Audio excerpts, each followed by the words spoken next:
नमस्कार दर्शकबिन, म कृष्ण पोखरेल। आजको यस हाम्रो कार्यक्रममा दर्शन आचार्य, गद्य कवि र नेपाली भाषाका विशेषज्ञ लक्ष्मी प्रसाद ढकाल, आज उहाँलाई हामी कार्यक्रममा स्वागत गर्न चाहन्छौँ।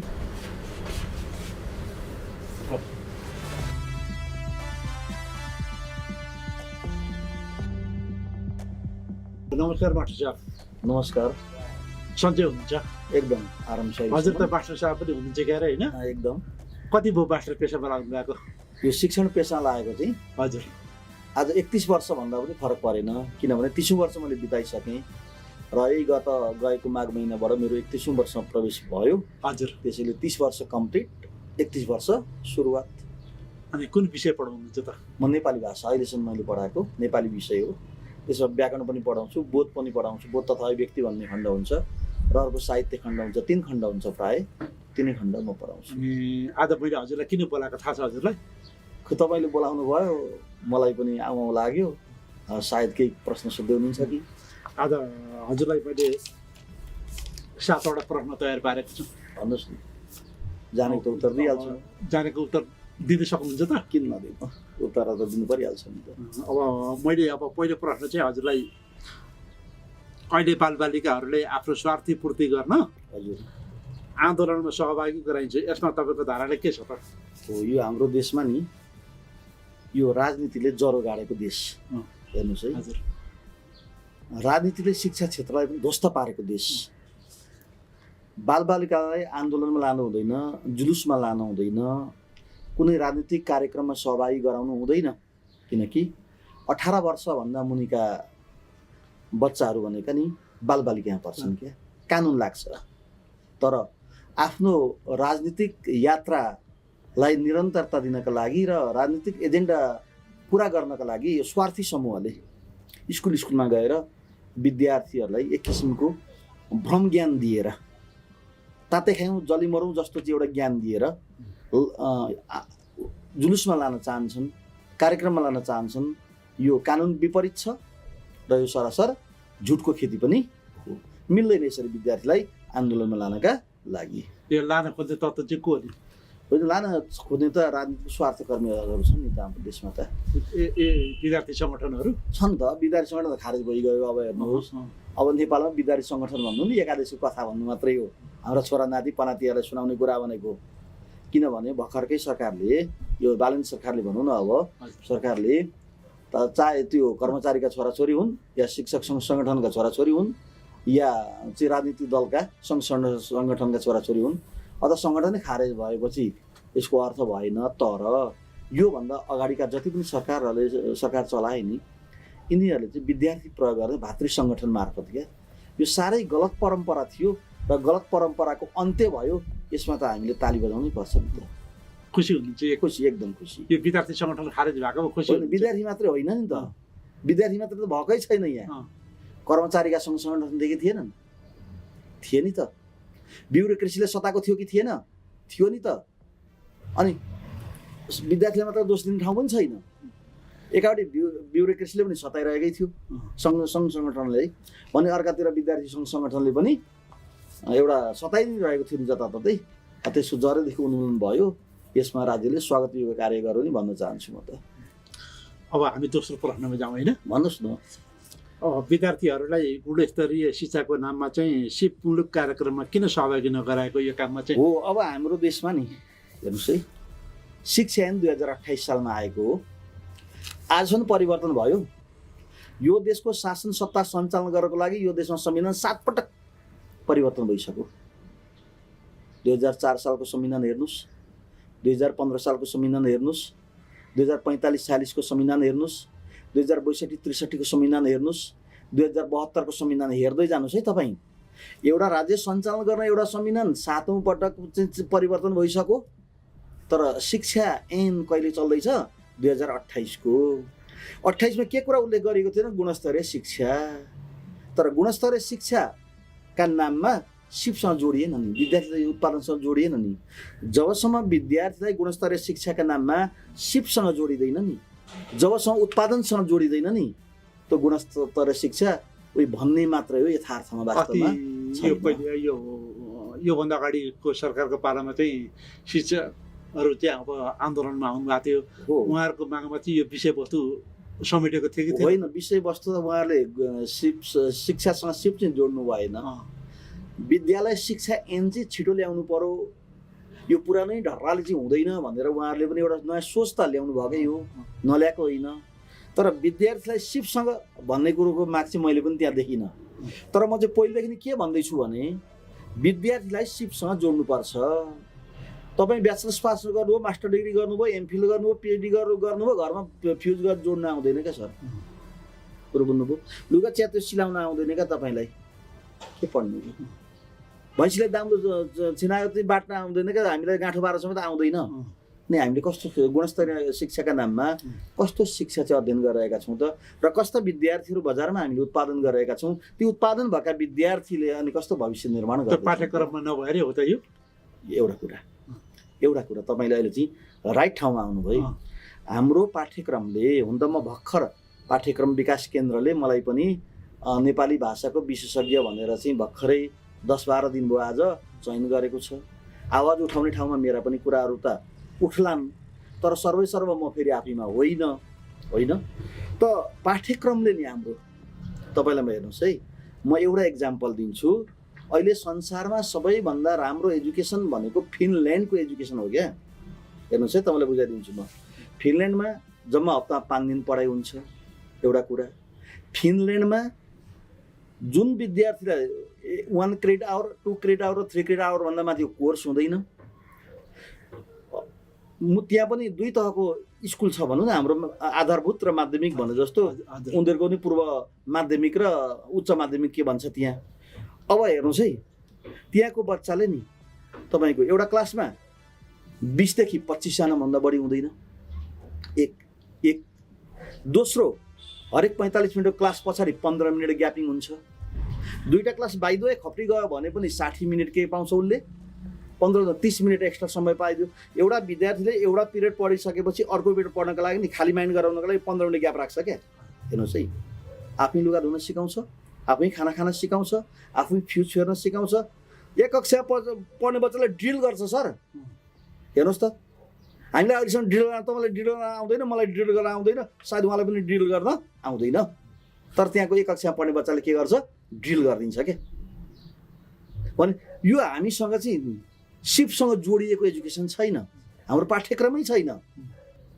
अनि जबसम्म यो पाठ्यक्रममा सिपसँग जोडिँदैन नि तबसम्म हाम्रो गुणस्तरीय शिक्षाका नाममा उही गुणस्तर हुन्छ तर उत्पादन केही पनि हुँदैन त्यो उत्पादनसँग नजोडिएको विषयवस्तु नसमेटेको हुनाले पनि यो नआएको हुनसक्छ सही किनभने तपाईँले एउटा घर बनाउनु पर्छ भने पहिले त नक्सा पास गर्नु पर्यो नि त होइन त्यो घर बनाउन कति खर्च हुन्छ भन्ने कुरो तपाईँले रकमको चाहिँ क्यालकुलेसन गर्नु पर्यो नि त त्यही अनुसारको मिस्त्री खोज्नु पर्यो नि त हेर्नुहोस् है म फेरि अर्को यहाँ तपाईँलाई त म के भन्छु भने नेपालको एजुकेसनलाई नि मामा घर एजुकेसन बनाउनु पर्छ क्या मामा घर एजुकेसन भनेको यहाँ सुन्नुहोस् है कति रमाइलो छ फेरि मलाई लाग्छ फिनल्यान्डको एजुकेसनलाई मामा घर एजुकेसन भन्दा फरक पर्दैन किनकि मैले अघि नै भने विश्वको सबैभन्दा राम्रो र उत्कृष्ट शिक्षाको भनेको फिनल्यान्डको अहिलेको एजुकेसन हो किन मामा घर एजुकेसन भन्दै हुन्छ भने तपाईँ जुन उमेर समूहको भए पनि मानिसलाई मामा घर भनेपछि मामा भनेपछि माइजू भनेपछि मामा घरको हजुरबा भनेपछि मामा घरको हजुरआमा भनेपछि नि आत्मीयता आउँछ क्या हरेक बच्चो मामा घर जान तयार छ क्या हो किन मामा घर जान पाउँछ भन्दा माबाट मिठो व्यवहार पाउँछ उसले माइजूबाट मिठो खानेकुरा पाउँछ उसले शिक्षक पनि त मामा र माइजू हुन् नि त शिक्षक र शिक्षिका भनेका विद्यार्थीहरू पनि त भान्जा र भान्जी हुन् नि त यो अर्थले हेर्नुहोस् है अर्थगत हिसाबले स्कुल भनेपछि जाउँ जाउँ जाउँ लागोस् जसरी हामी मामा घर भनेपछि जाउँ जाउँ जाउँ लाग्छ त्यहाँको सरकारले कतिसम्म गरेर थाहा छ सर कक्षा नर्सरीदेखि नि मास्टर डिग्रीसम्म फ्री एजुकेसन हो क्या तपाईँलाई क्यान्टिनमा घरबाट क्यान्टिनको खाना बोकेर लानु पर्दैन टिफिनमा हालेर लानु पर्दैन तपाईँ जानुहोस् आज के खानुहुन्छ भोलि के खाने नाम लेखाए पुग्छ तयार हुन्छ 15 मिनटको ग्याप दिन्छ 10 बजेदेखि 4 बजेसम्ममा 6 घन्टाको एजुकेसन मात्रै हो र कोर्स आवर तपाईँलाई एउटा कुरा के भनौँ भने नि लिखित परीक्षा मात्रै परीक्षा होइन मैले भन्दै आएको कुरा छ क्या यहाँ लिखित परीक्षा मात्रै परीक्षा होइन। यसको अर्थ आज विश्वमा फुटबल खेलेर मान्छेले कति पैसा कमाए, क्रिकेट खेलेर कति पैसा कमाए, डान्स गरेर कति पैसा कमाए, गीत गाएर कति पैसा कमाए, त्यो पछार्ने गेम हुन्छ नि हामी रेमिस्टेड के भन्छौँ नि, त्यो खेलेर मान्छेले कति पैसा कमाए। हाम्रो शिक्षण पद्धतिले के भनिदियो भने ओन्ली परीक्षा। ब्याङ्कमा राखिएको पैसा चेक काटेर निकाले जस्तो सिस्टम छ क्या सर हाम्रो देशको परीक्षा भनेको। तपाईँले ब्याङ्क पैसा राख्नुभयो, आवश्यक कति पर्छ, एउटा चेक काट्नुभयो, निकाल्नुभयो। तपाईँले क्लासमा कति पढाउनु भयो, अनि प्रश्नपत्र चेक काट्नुभयो, अनि विद्यार्थीलाई के गर्नुभयो, क्वेसन सोधेर आन्सर निकालिदिनु भयो या मापन गर्नुभयो। त्यसैले लिखित परीक्षा मात्रै परीक्षा होइन। यहाँ खोइ खेलकुद जोडिएको छैन, यहाँ योग जीवन जोडिएको छैन। योगका माध्यमबाट संसारमा हेर्नुहोस् मान्छे कति नामी धनी र ज्ञानी भएका छन्। संस्कृत शिक्षाबाट हेर्नुहोस् मान्छे कति धनी नामी र ज्ञानी भएका छन्। हामीले एउटा अङ्ग्रेजी शिक्षा लाद्ने प्रयत्न गरियो, थाहा छ तपाईँलाई? आजसम्म संसारमा बिग्रिएको मान्छे कोही छ भने अङ्ग्रेजी शिक्षाले उत्पादन गरेको मान्छे मात्र बिग्रिएको छ।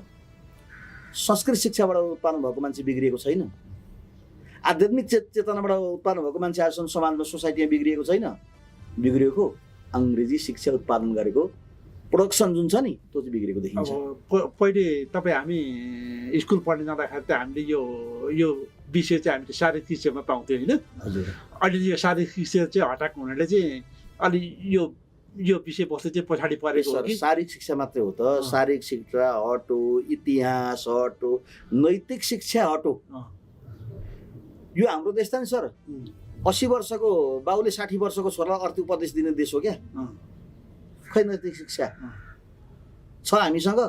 एउटा टपिक छैन सर कोर्स, सिङ्गो कोर्सभित्र कोर्स लादेको छ काहीँ नभएको 5 क्रेडिट आवर 6 क्रेडिट आवरको राखेको किन आवश्यक छ? आफ्नो नाम ठेगाना लेख्न सक्ने र 2-4 पेज लेख्न सक्ने मान्छे भयो नि सर। हरेक व्यक्ति जन्मिएपछि नि गरी खान दैवले नि उसलाई कर्म दिएको हुन्छ सर, गरी खान्छ उसले। अब सरकारले के गर्नुपर्छ त यो विषयलाई? हो, अब एउटा जनअपेक्षा अनुसार, जनचाहना अनुसार र समय अनुसार हामीले विदेशतिर पनि आँखा एकचोटि डुलाउनु पर्छ कि हाम्रो कोर्स 10 वर्षमा परिवर्तन हुन्छ। 10 वर्ष भन्नलाई जेनेरेसन ग्याप मान्छ होइन। अहिलेको टेक्निकल युजमा नि सर कम्प्युटर जस्तो एआई जस्तो विषयमा त 6 महिनामा कोर्स चेन्ज हुने अवस्था, तर 6 महिना मिल्दैन, 1 वर्षमा गर्न सकिन्छ भने हामीले 2 या 3 वर्षमा हामीले कोर्स चेन्ज गर्नै पर्छ समय अनुसार। समयको डिमान्ड के छ त त्यो बच्चाले बुझ्न आवश्यक छ। बच्चालाई व्यावहारिक बनाउन आवश्यक छ। 12 क्लासमा पढ्ने बच्चालाई आमाले लुगा धोइदिएको कहानी छ, आमाले नुहाइदिएको कहानी छ, आमाले जुत्ता धोइदिएको कहानी छ हाम्रो देशमा त। उसलाई न भात भुटेर खाना आउँछ, न तपाईँको पकाएर खाना आउँछ, न चाउचाउ उमालेर खाना आउँछ, न अन्डा उसिनेर खाना आउँछ। 12 क्लासको विद्यार्थी भइसक्यो। यो खालको शिक्षा नीतिले हाम्रो देश परिवर्तन हुँदैन। परिवर्तन हुनका लागि चीनको अनुशासन हेर्नुहोस्, जापानको अनुशासन हेर्नुहोस्, अरू फिनल्यान्डको एजुकेसन हेर्नुहोस्। म 3टा देश लिन्छु अहिले पनि लिँदाखेरि। चीनको पनि मसँग थुप्रै एक्जाम्पलहरू छन्, जापानको पनि एक्जाम्पलहरू छन्। र अहिले चाहिँ चर्चित फिनल्यान्ड किनभने फिनल्यान्डमा कक्षा 1 मा पढाउने विद्यार्थी मास्टर डिग्री पास गरेको हुनुपर्छ क्या। र त्यहाँको टिचर हुनु चाहिँ गर्वको विषय हो। तपाईँ फिनल्यान्डमा गएर टिचर हुनु भनेको यहाँको नेपाल राष्ट्र ब्याङ्कको चाहिँ अफिसर जस्तो हो क्या सर, परराष्ट्र मन्त्रालयको सहसचिव जस्तो हो क्या सर। त्यहाँको चाहिँ तपाईँको एउटा शिक्षक हुनु भनेको चाहिँ। तर विडम्बमा हाम्रो देशको शिक्षक काहीँ नपाएपछि वन शिक्षक। शिक्षा मन्त्री साहब भेट्न पायो भने यो कुराहरू तपाईँ राख्न होइन, मैले यो कुरा मात्र होइन, मसँग अरू पनि छन् सर। म शिक्षा सम्बन्धी आमूल परिवर्तन गरेँ, मसँग के छन् सूत्रहरू छन्। म सम्बन्धित ठाउँमा पुगेँ त आफै कार्यान्वयनमा जान्थेँ, तर त्यहाँ छैन म। तर शिक्षा मन्त्रीसँग भेट भयो भने र मैले फेसबुक मार्फत शिक्षा मन्त्रीलाई केही बुँदाहरू लेखेर पठाएको पनि छु।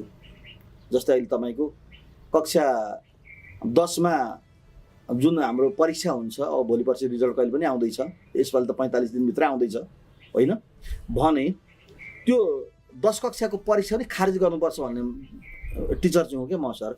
किन भन्नु न, 9 कक्षामा 100% पास विद्यार्थी हुन्छन् भने 10 कक्षामा 50% किन पास विद्यार्थी पास हुन्छन्?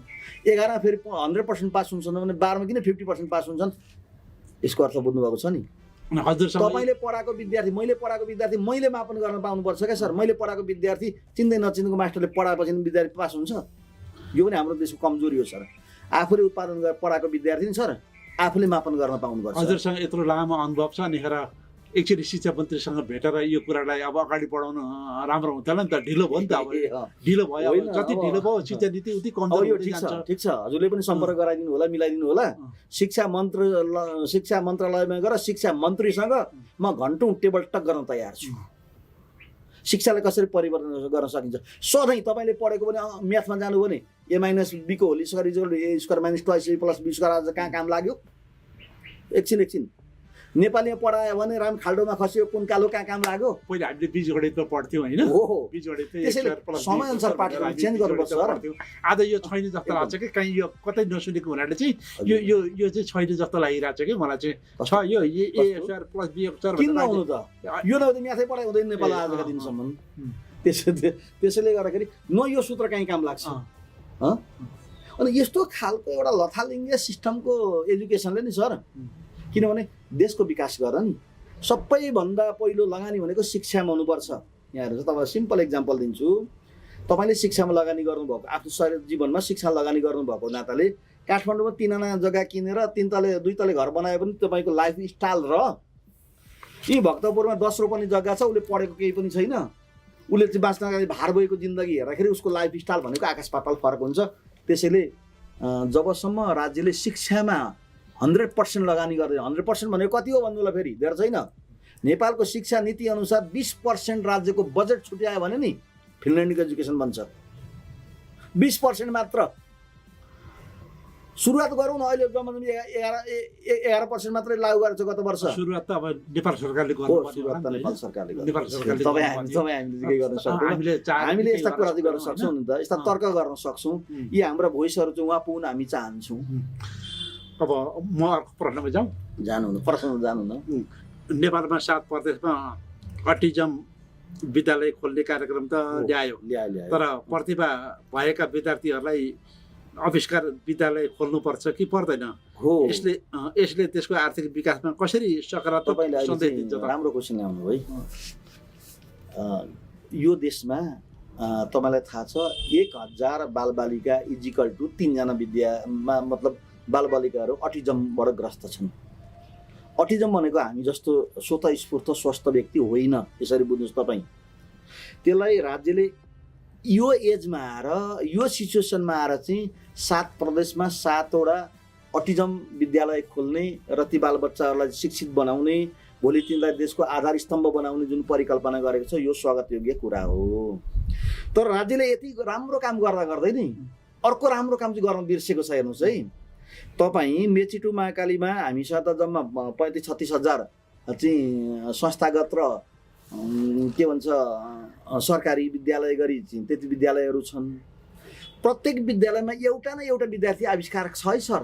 मान्नुहोस् तपाईँ, सुन्नुहुन्छ फेसबुकतिर हेर्छौँ नि, मुगुको विद्यार्थीले हेलिकप्टर आविष्कार गर्यो, उडाउन सफल भयो। अर्को तराईको विद्यार्थी, सर्लाहीको विद्यार्थीले चाहिँ बाइक बनायो। अर्को हेटौँडाको विद्यार्थीले कारको बनायो। यी काठमाडौँको विद्यार्थीले रोबोटको आविष्कार गर्यो। हामीले सुन्छौँ नि त। यी भनेका जन्मजात प्रतिभा भएका विद्यार्थीहरू हुन्। यहाँनिर बुझ्नुहोस् है। त यस्ता विद्यार्थीलाई कलेक्सन गरेर 7 वटा प्रदेशमा 7 वटा अटिजम विद्यालय खोले जस्तो 7 वटा प्रदेशमा 7 वटा आविष्कार विद्यालय खोल्न किन सक्दैन यो सरकार? किनकि ती आविष्कारकले त आज अमेरिका केले चिनियो, आज चीनले केले चिनियो, आज भारतले केले चिनियो, या जर्मनी केले चिनियो, या रसिया केले चिनियो भने त यही आविष्कारले चिनिएको त हो नि। भने यस्ता यस्ता प्रतिभा छन् हामीसँग। रोबोटिक्सदेखि लिएर तपाईँका प्लेन जहाज सबै हेलिकप्टर उडाएका छन्। तर राज्यले आजसम्म यो वर्गलाई समेट्न सकेको छैन। राज्यको सबैभन्दा ठुलो गल्ती यहाँ पनि छ। अनि योभन्दा अहिले संस्कृत पोखरेलभन्दा अगाडिको शिक्षा मन्त्री महावीर पुनले यो विषयवस्तुलाई चाहिँ परिचय गराउन खोजेको छ। अब यहाँ अहिले पनि नेपालमा सरकारी स्तरमा नभए पनि केही प्राइभेट स्तरमा महावीर पुनको कुरो ल्याउनु भयो नि। उता आफैमा नेपालको महान वैज्ञानिक 40-45 वटा चिज त कृषिसँग सम्बन्धित आविष्कार गरिसकेको छ उसले, होइन?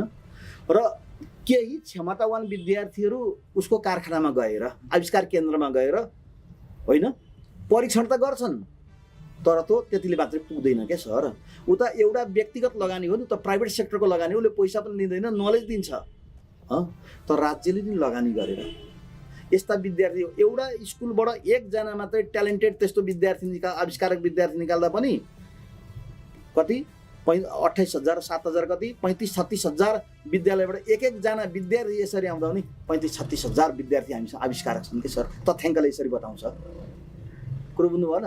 त्यसैले ती विद्यार्थीलाई एकत्रित गरेर हामीले एउटा आविष्कार विद्यालय खोलिदिने हो भने यो देश नि सर, गेन्द्र शमशेरले ऊ जमानामा बनाएको हेलिकप्टर बनाएको देश हो क्या सर।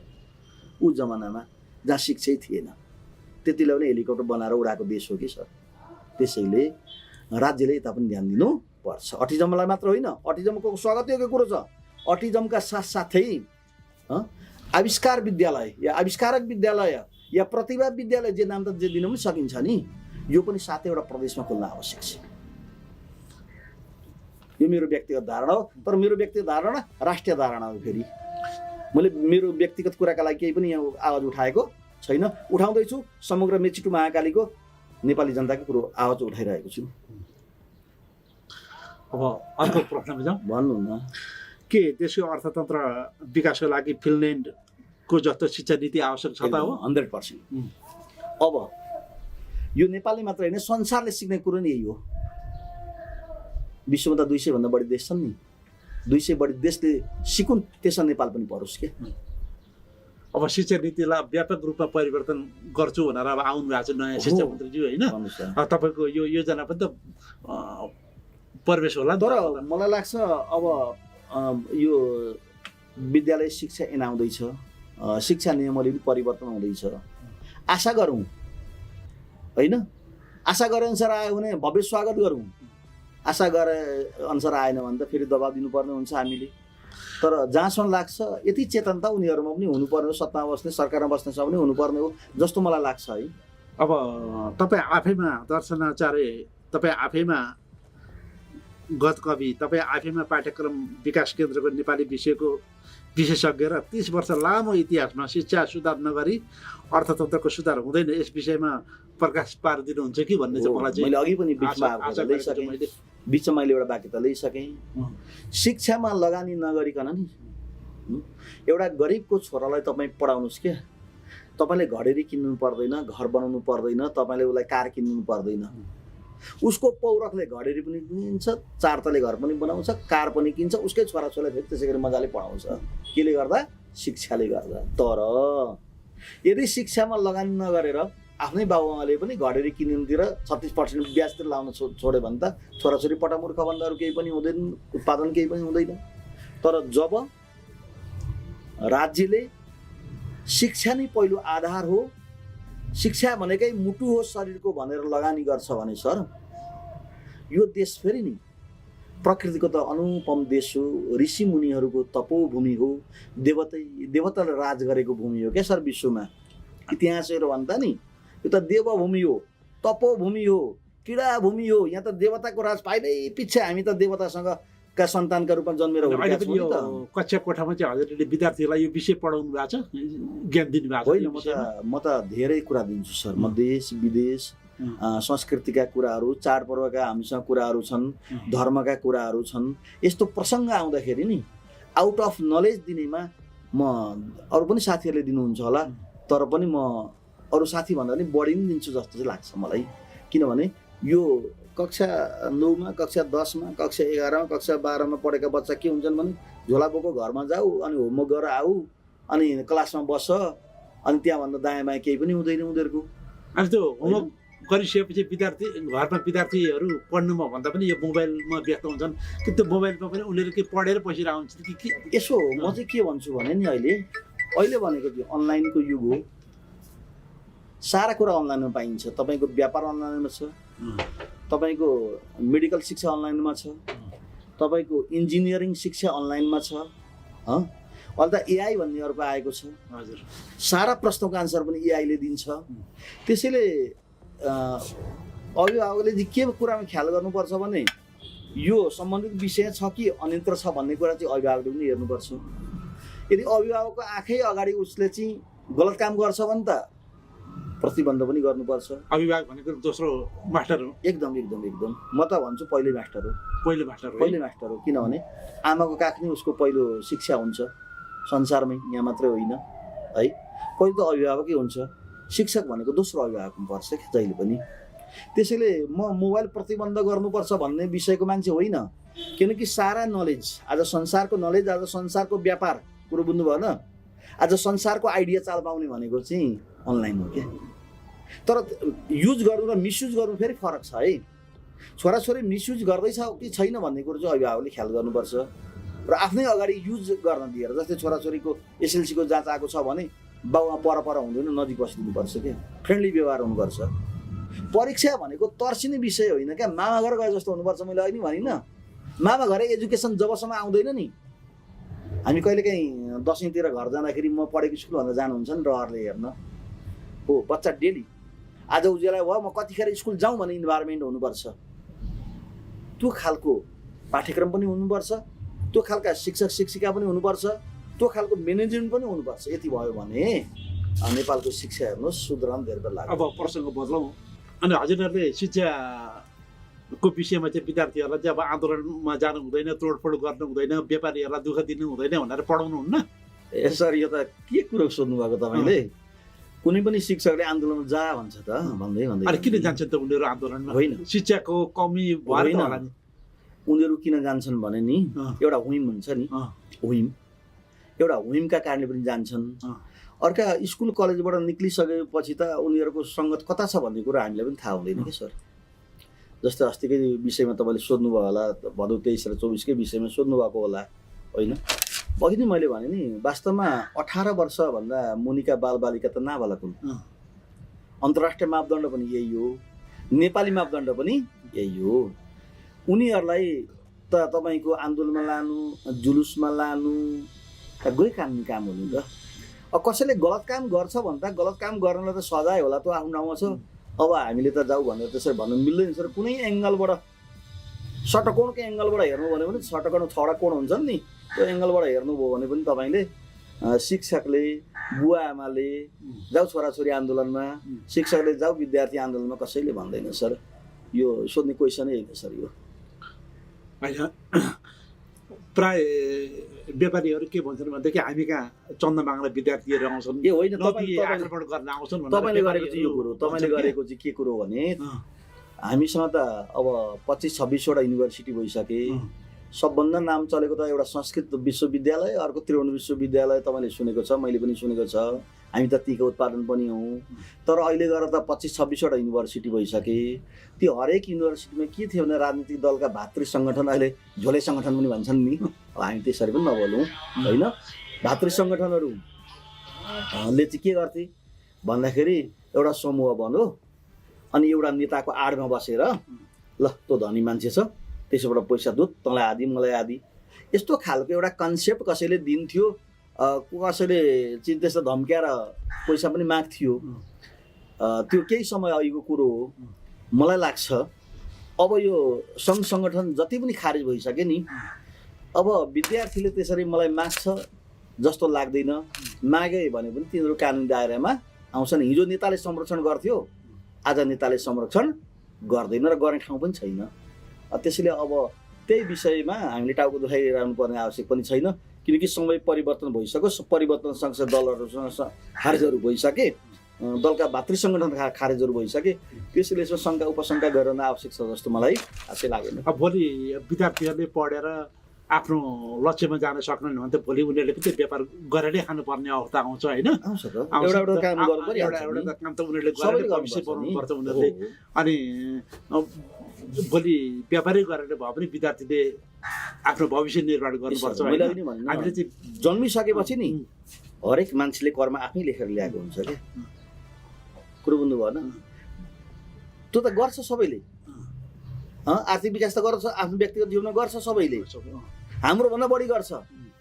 किनभने हामीले पढाएका विद्यार्थी लाखौँ रुपियाँ तलब खान्छन्, कुरो बुझ्नु, करोड चाहिँ गएका छैनन् होइन, लाखौँ रुपियाँ खाने भइसके त, हामीभन्दा ठुलो पदमा भइसके त, यो कुरो पनि शिक्षा नीतिमा आउनुपर्छ जस्तो लाग्छ कि मलाई पनि।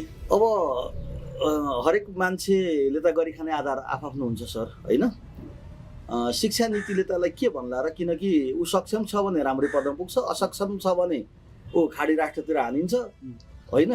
अनि 52 घुस 53 ठक्कर खाएपछि स्वदेशमा आएर फेरि केही उत्पादन गरेर बस्छ। अब यसमा त चिन्ता लिने विषय नै परेन नि खासै। हामी अब अन्तिम समयमा आयौँ, होइन? हजुर भनौँ न। अब यो जुन यो हाम्रो RD media house YouTube channel मार्फत यो अर्थतन्त्र कार्यक्रमले अब यो कार्यक्रम गरिरहेको छ कि हजुर, यो कार्यक्रम चाहिँ तपाईँलाई कस्तो लाग्यो? अब हामीले के सुझाव दिनुहुन्छ त हाम्रो कार्यक्रमलाई? जुन कार्यक्रम गर्नुभयो नि यो सराहनीय छ।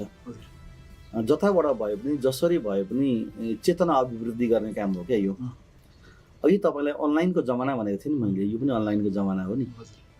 यदि अनलाइन थिएन भने तपाईँले यो कार्यक्रम आज गर्न सक्नुहुन्न थियो, म यति बोल्न सक्दिनँ थिएँ, तपाईँले मलाई प्रश्न सोध्नु हुँदैन थियो, हाम्रा विचार जनसमक्ष पुग्न सक्दैन थिए, होइन? त्यसैले तपाईँले जुन कार्यक्रम गर्नुभयो आरके मिडियाबाट यो स्वागतयोग्य कार्य छ। यस्ता कार्यहरू गर्दै जानुहोस्, धेरै क्षेत्र समेट्नुहोस्।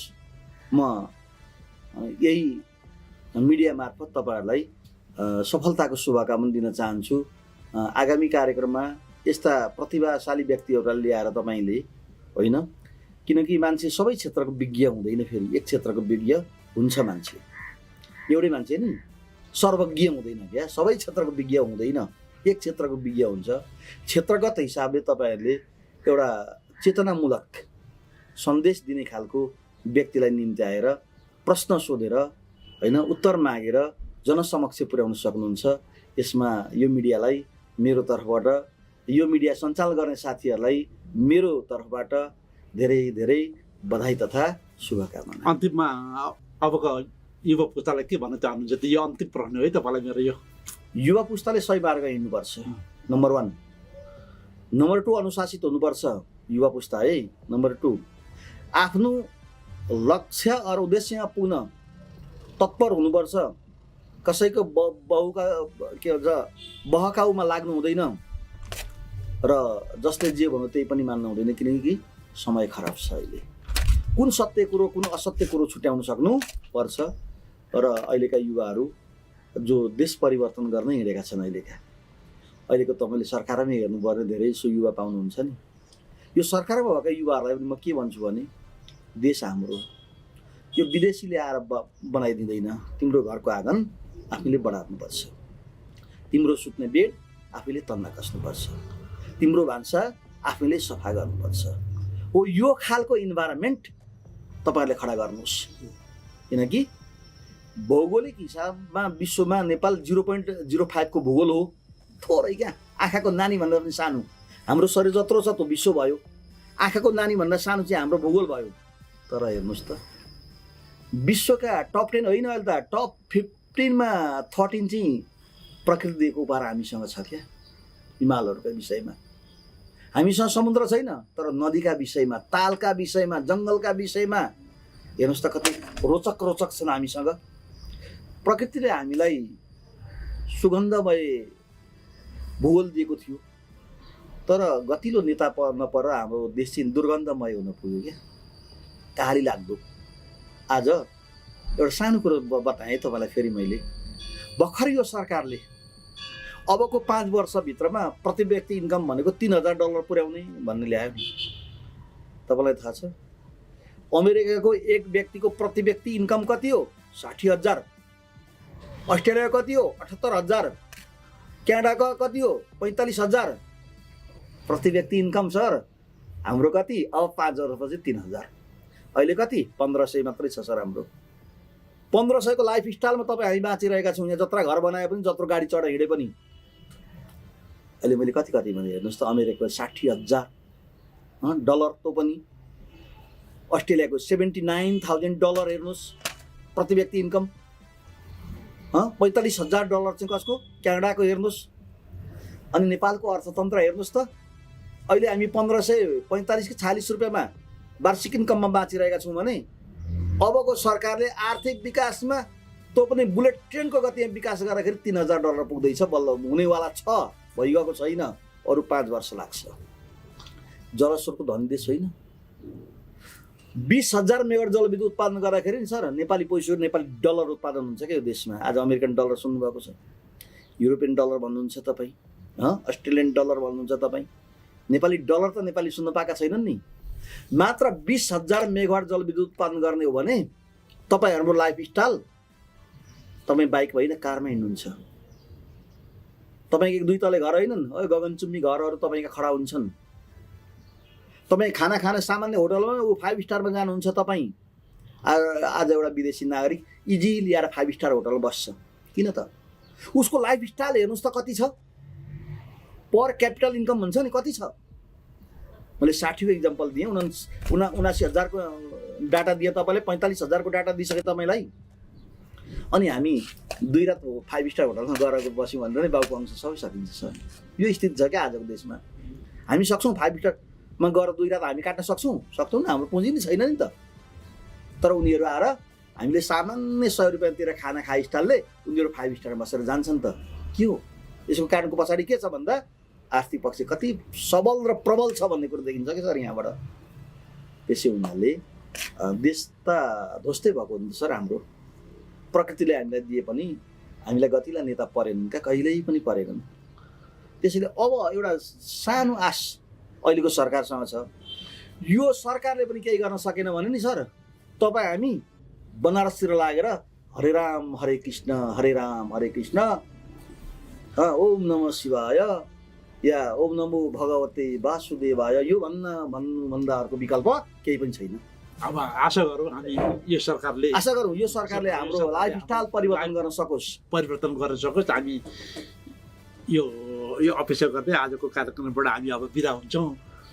नमस्कारलाई पनि नमस्कार, धन्यवाद। बोलाइदिनुभयो, खुसी लाग्यो होइन। यस्ता एपिसोडहरू बोलाउनु होला। मैले जानेका बुझेका जनचेतना दिने कुराहरू म दिन तयार छु।